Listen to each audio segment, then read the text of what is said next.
Hello, hello, hello, everyone. Mike Arnold here, co-founder, Path Trading Partners, along with Bob Iacino. How is everyone doing today?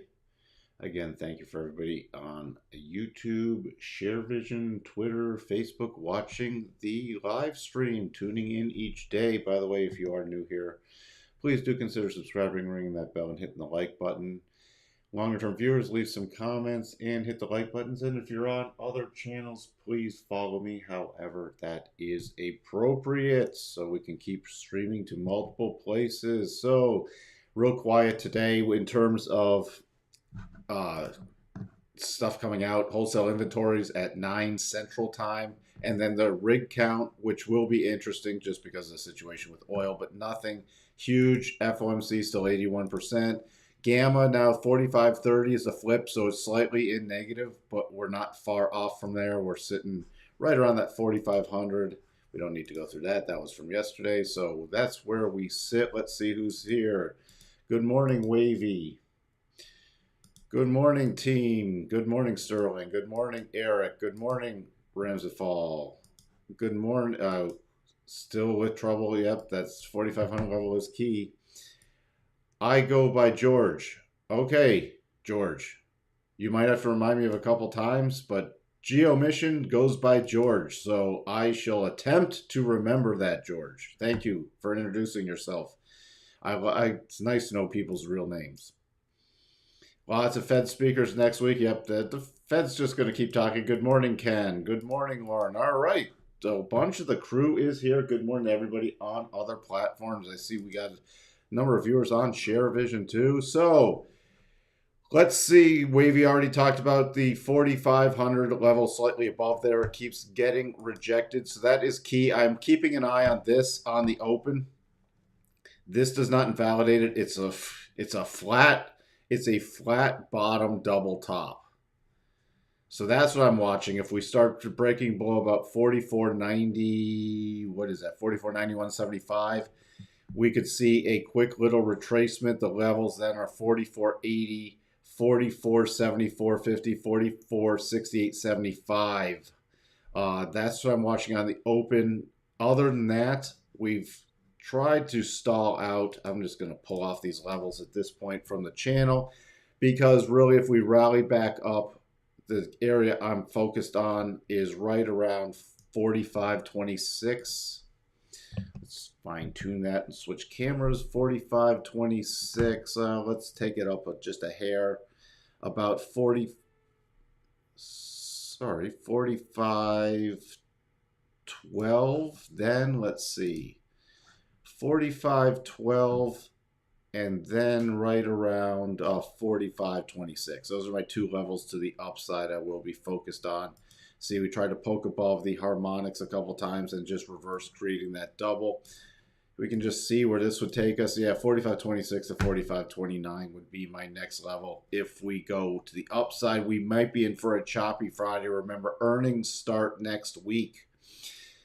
And you might see some repositioning for the weekend based off of if we do not sell off hard, you might see some covering of any shorts from this area. But that's what I'm watching for. In the S&P, the NASDAQ already breaking down next targets. We'll see if this continues in the open, but 14,463, 14,433, 14,405. Just for information, I am still watching for a longer term bottom. We got the bounce, especially in the S&P. NASDAQ is weaker, though. Can't get above the 4-hour rotation zone. So that's where we really need to see it get above, which is virtually the high now set back in the European session. 44,462 is my key level to the upside. If we do dip with this double, this little mini double, you can see it's cutting into all the wicks on the 4-hour. It is valid on the 1-hour though, but there's lots of buying pressure down here. There is still lots of buying pressure. Where does that really start shifting for me? If we get back below about 14,380, then I will be targeting a bigger sell-off. So that's what's key. Dow, which has actually held up the best so far. With them, we have this little mini double, which has already gone to the first target. If it continues selling in the open, 34,477, 34,448. But that's just into major support. So you had resistance yesterday into major support with those little double targets. To the upside, if we start breaking above the European session highs, I'm just watching. We have this little mini clear path move. I'm watching a return to about 34,750 area. On the Dow, taking a look at the bigger picture. Again, the Dow had that head and shoulders and couldn't even get to the first target yet. So if we really break down, that's my overall major target, 34,034. I'm expecting more of a choppy day, though. Russell, not much going on here at all. Inside day so far. Resistance is a 2021 area. Let's see if we still have that shorter term. No, we don't. That's all blown out of the water. So essentially, there's nothing going on in the Russell. If you break down below 2,000, that I would watch for a retest of the lows from yesterday. DAX, nothing going on here either. We've popped out to the other side, come back in, tested key support becoming resistance. So if it rolls over, I'll just watch for a return to about 14,047, but there's no great trade there. Crude, there's nothing going in inside bar so far, so I'll just be watching yesterday's higher low, but there's no major trade set up for me yet. If we do break below the low from the 15th, then that would be at least a short-term scalpy area down to 88.91. But I'll be really focused on how it reacts when those rig count numbers come out. Gold, again, we're very quiet. Gold, nothing going on in gold. Still sitting between, resistance 1961, your key support area about 1929. Until it gets out of here, there's nothing to do. Silver, again, your first level support 24, 27, 24, or 28. If we break below that, I'm watching for buys around 23.75, 23.78. Notes, we had the potential double, still barely a potential double. Don't expect it to trigger update. The harmonics at downside. Our major, if this pushes lower, major harmonic now is 119.14. Again, I am watching for a longer term bottoming pattern in this, but I'm not stepping in front of the continued selling. So at this point, there's just scalping shorts to the downside. I need a strong reversal pattern, and then I will get slightly more bullish. We're getting to some end of some Elliott wave counts and also very overextended from a weekly rotation zone and very negative. We're hitting cycle bottoms, hitting lows in the RSI. So again, I would not step in front of this selling pressure, but I will be watching for a longer term bottom, especially next week. Dollar index, still pushing up, hit the next harmonic. Next area above that's 117. Pullback levels still the same, but I'm not expecting that much price action. But your major support's now 99.27. VIX, again, pretty quiet today so far. I don't really get interested until we get above this 25 level. And if we start breaking back below 2075, I will start getting in more of a rally mode in the financial futures. Peaking in at Tesla that had their Austin event last night. So far, just pre-market slightly down. Again, if I pointed this out in the stream yesterday, you do still have a valid potential bottom unless it comes back down to this 1028 area, 1030. Then it's a triple. If we get down there, then I'll be watching for the full gap fill. Remember, we still have a little gap fill play right down to the full gap fill is 10.11.02, so essentially 10.11. But to the upside, if this does bounce back up, remember a lot of times these gaps get immediately bought. If it continues higher, 1076 is the key level to play for this double, and you have a gap to the upside. So that would be my first major target to raise a stop. I wouldn't even wait till 1100. I'd be raising a stop at that gap fill level. So that's where we sit in that gap fill level. Just for clarification, is 1091. Where else do we sit? Let's see what everybody says. Hey, Christoph. Yeah, there's your Tesla Sashi. Is there a general market tendency when going into earnings? there's generally an upward bias, but it's going to be interesting this earnings seasons. Again, Bob mentioned it yesterday. Not necessarily the earnings, but how they talk about forward guidance is going to be the major driver in this earnings season.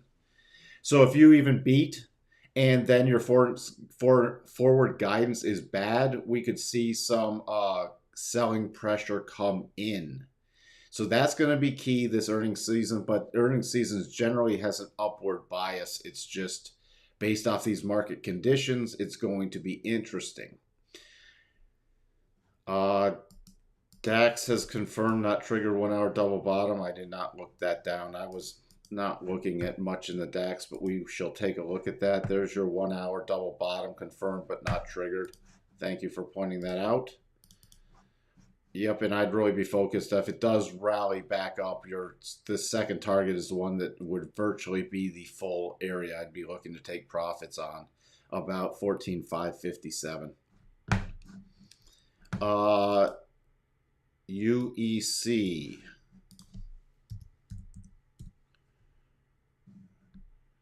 Uranium. Yeah, well, uranium has a big. I mean, I've been talking about uranium forever. UEC is another uranium play, breaking out to the upside. Next target's 577, 615. Again, I'm URA, which we have in the portfolio, upside breakout here. Next target's on that 2827, 2825s, and 2931. I've mentioned, which is a great play if you trade on the TSX, the Toronto Exchange. Sprott approaching 19.99, so 20 bucks is the next target, higher in there than 2082. Key support coming in at 19.19. I really like the uranium plays going on right now. We've talked about that for a few weeks now. Mike, I keep forgetting notes. Is inverse to yields? Yes. Bonds, the lower they go, the higher yields go. The higher bond prices go, the lower yields go. It's an inverse relationship. So you can see here with treasuries, his bonds, I already showed you with the notes going lower. Here's the yields. Yields are going higher. Next yield target for me is 278. That's the next yield target for me.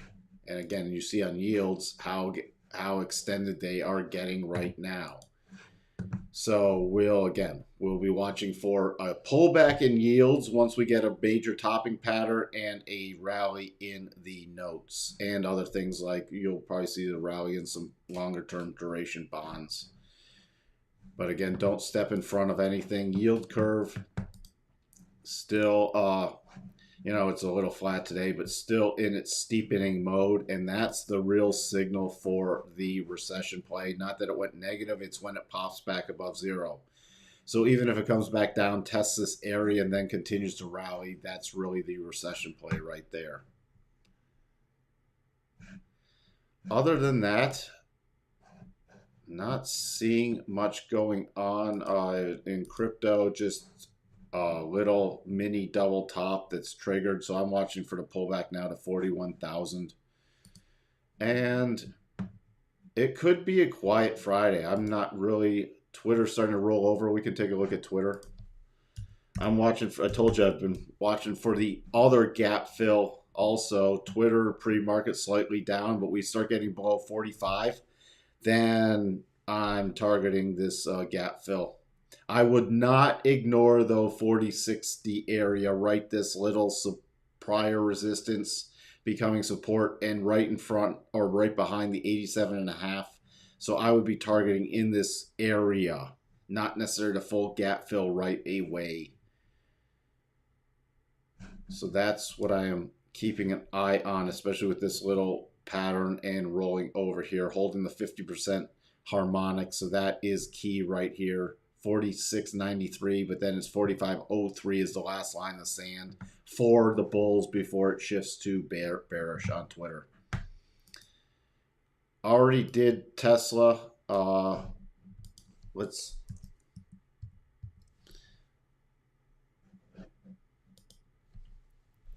Palladium Futures. Again, long term, we still have We already hit the first target, 230, 24.34. On a pullback, your key support now is 23.40. Then next target's higher, 20. I'd really watch this 25.03, so 2,500.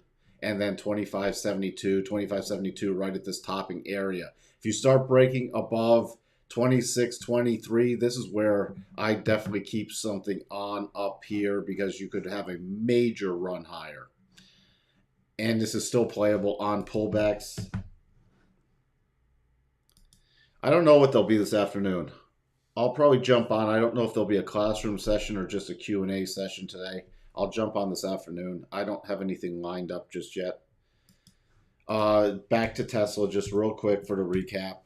Things I'm watching is either looks like will be potentially slight gap down. I'll watch for that to get filled quickly to the upside, 1076.50. Then I'm playing the double and the gap fill.